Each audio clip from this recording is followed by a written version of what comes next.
It's showtime! Yay! I gotta figure out, okay, I think I got all the buttons pushed and all the things done. Who knows?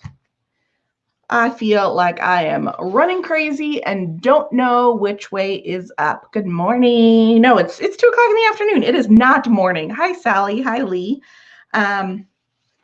Yeah, feels like morning. Although when you go to bed at 3 in the morning and get up, well, like 10 minutes after 3 in the morning, yeah, doesn't work so well. So I am becoming a full-blown vampire, I think, as I have fewer and fewer early morning meetings. I have no reason to get up, and I do some of my best work at night. The whole idea of stories from Confessions of a Griever showed up in my brain at like 1:30 in the morning one day, which made it, I mean, and then you got to do it. So you're like, oh, hi, Sarah. Like, oh, okay, I'll just do this one more thing. I'll just do this one more thing. And all of a sudden, your husband is waking up to get on his 5:30 conference call. And you're like, I need to go to bed so he doesn't know I stayed up all night. Oops. Okay. So hi, Mary. Hi, Nisa. How are you? Okay.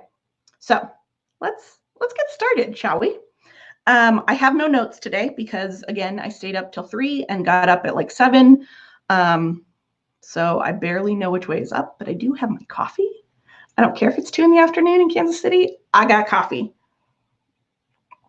And my super cute little Dr. Seuss Cindy Lou Who mug. Okay, so for those of you that don't know me, hello. It's so wonderful to meet you. I am Crystal Webster, founder and chief solace officer of Sharing Solace.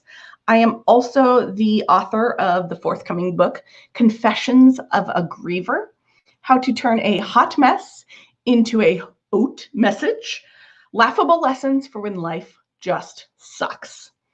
But more important than that, I'm Madeline's mother. Yeah, and you might look down to talk to your kids that are shorter than you. I just get to look up. And yeah, I'm one of those crazies that I do talk to my kids. So yesterday we picked to read the permission story from the book. This is early in the book, which is kind of nice. And it is quite fitting today as we are all trying to kind of figure out our new normal and our new world that we live in, and social distancing and lockdown, or I guess it's not, whatever it's called, as we try to figure that out. So before I go too far, I would love if you head over to sharingsolace.com/book. There you'll get more information about the book as a whole. But if you click on the big purple Here button, that'll take you to the opportunity to download the first 2 stories from the book for you to read. I did read them on a live, a week ago. So you can find them there as well. But if you want them in writing and you actually want to read them yourself, do that. And then also by downloading those, it helps me to help you to remember to come back tomorrow when we do this again. So we do it every afternoon, Monday through Saturday, as a way to just kind of remind us that even though we are physically isolating ourselves, we don't have to mentally and emotionally isolate ourselves, and maybe start a little bit of a conversation. We'll see. So sharingsolace.com/book gets you information about the book. It gets you the opportunity to download the first 2 chapters and allows you to help me help you. How about that? So, all right, let's get started with today's story from Confessions of a Griever, turning a hot mess into a hot message. Hear ye, hear ye. I do hereby and henceforth grant you permission to be human. However, I want to remind you, you do not need anyone's approval to grieve and to have raw, real emotions. That being said, if you're anything like me, You think you can't always take time for yourself without the A-OK from someone else. So if that's you, here it is. Be you. Have emotions. Throw things. Yell and scream. Cry. Be mad. Be inconsolable. Bake. Write. Hike. Read. Run. Think the dark thoughts. Speak the happy musings. Go down that rabbit hole. Ask what if. Say should have. You are allowed to do what you need to do to process the circumstances you've been through. No one can tell you the right way to do that. Self-care is not selfish. It is a form of self-preservation. You need to allow yourself the opportunity to safeguard your well-being. One of my favorite sayings is, you can't pour from an empty cup. Take care of yourself first. As a woman, and I can't speak for the men, I often feel it's my job to care for friends and family. It's nearly impossible to care for others if you don't take care of yourself first. You won't have the energy and the wherewithal. Now let's also talk about self-compassion. Yep, self-care and self-compassion are different. Self-care is the physical act of doing things to increase or maintain your health or welfare. Self-compassion is having sympathy and concern for yourself when you are suffering. Can we all just try to remember that there's only one Mary Poppins practically perfect in every way? Her name is Julie Andrews. I guess if I have to, I will also accept Emily Blunt. We try to be all and do all by ourselves. And deep down, I hope you know that you just can't even. Allowing yourselves, especially when you're grieving, to not be everything to everyone is my version of self-compassion. Understanding, allowing, and not beating yourself up because things fall through the cracks, or you forget something, or you just can't bring yourself to do something, that is self-compassion. Again, you are human. Shit happens. Time gets away from you. You can't get yourself out of bed. It's okay. Let yourself skip out on the non-mission critical things for the time being. Say, no, I can't, when asked if you want to do something. And stop there. No explanation necessary. No is a complete sentence. Self-care, you probably know, is a little bit easier to understand. We've all heard of self-care. It's enjoying a long cup of coffee, a hot bubble bath, a good book. It's getting a massage or your nails done or a little retail therapy. It's talking to a friend on the phone about nothing or playing Candy Crush on your tablet. It doesn't have to be expensive or time-consuming. One of my favorite things to do in the whole wide world is to sit in the car in the rain. Hearing the water hit the windows and not actually getting wet, all while being close-ish to nature. For me, this is soothing. Sometimes I like to read a book or listen to the radio or just sit in silence. My alternative, if it doesn't happen to be raining that day, is to go through the drive-through car wash and crank up the tunes. This stuff is so very important, especially today as we move towards our new normal, that I want to bullet point each one of these for you. 1, you have my permission to feel your feels and grieve how you need. Give yourself the same permission. 2, self-compassion and self-care are not selfish. They are self-preservation. 3, it's essential that you allow yourself the space to feel self-compassion and self-care. And 4, this is the big one. You are not being selfish when you are caring for your own well-being. All right, that, my friends, is me giving you permission. I hope that you are able to give yourself the same permission. And yes, I am this is not something, this is one of those do as I say, not as I do kind of things. I am not the best at giving myself permission to behave or not behave or grieve or think the thoughts that I need to think to move through my feelings.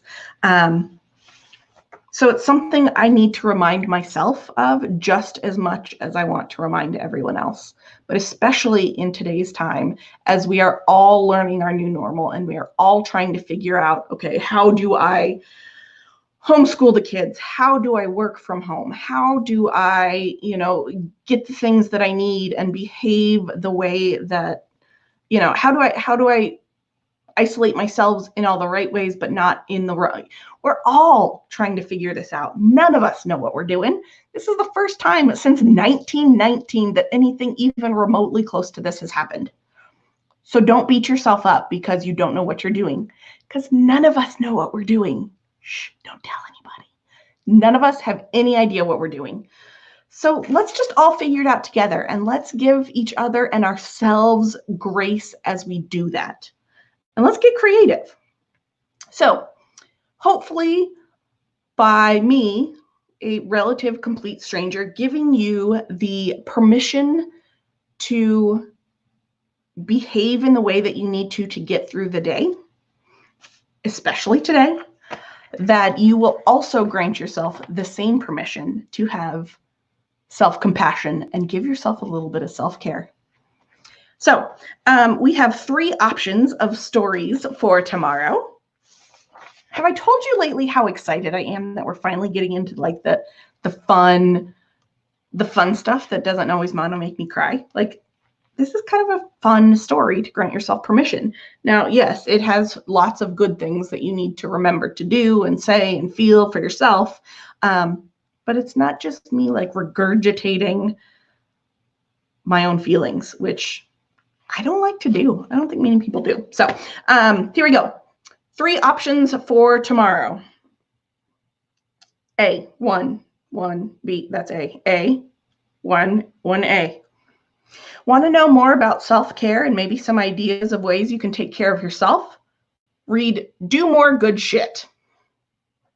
B, now that you know you have your own permission to be human when grieving, let's talk a little bit more about the right way to do it. Read There's No Right Way to Grieve. Or C, think you're being set up to fail, or this is all just some cosmic lesson to learn? Sometimes I think we just need the reminder. This is not a test. So A, do more good shit. B, there is no right way to grieve. And C, this is not a test. Please vote just by leaving a comment, A, B, or C. That's the easiest way I've found to do it. And then at the end of, later tonight, I add them up and we read that story tomorrow. So because Confessions of a Griever is a choose your own guide book, at the end of each chapter, there is a, you have 3 options and you choose how you want to proceed in the book, because that's how you work through grief. And that's how you work through the day is at every fork in the road, you make the decision which way you want to go. Do you want to go left? Do you want to go right? Do you want to go straight? Yay, Lee. I see a B. Let's see what else we got. So it really doesn't matter whether you're grieving or you're just living your life or you're reading a book. That's how it works. Nothing in life is linear, it seems like. We all just go left and right and up and down, and we got to figure it out. And questions come up, so we got to get answers to them. Pick A, B, or C, and that is what we will read tomorrow for everyone. If you have not yet, please go to sharingsolace.com/book so that I can remind you that we're going to do this tomorrow afternoon sometime. I don't know. We'll play. We'll see what happens. Yeah.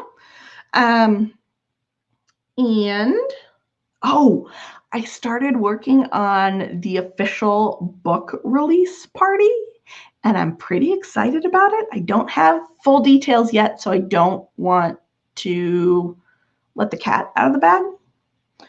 But the first people to know will also be the first people that get the reminders every day at sharingsolves.com/book. So if you want like the skinny mini on the book release, which obviously I'm a little bit excited about, go to that website. So I think that is all that I have for today. This was a short one. Some of these chapters are really just short because I feel like I don't need to, I said what I needed to say in 4 pages. Why spread it out to 8, and why sugarcoat it, and why, do all the junk just to make the book this thick instead of this thick? If you can say the same thing in 20 words as you can in 2,000, say it in 20. Give me a bullet point. That's how I roll anyway. So tomorrow we will read a new story. I'm excited about that. I'm always excited about that. This is kind of fun. This is super fun.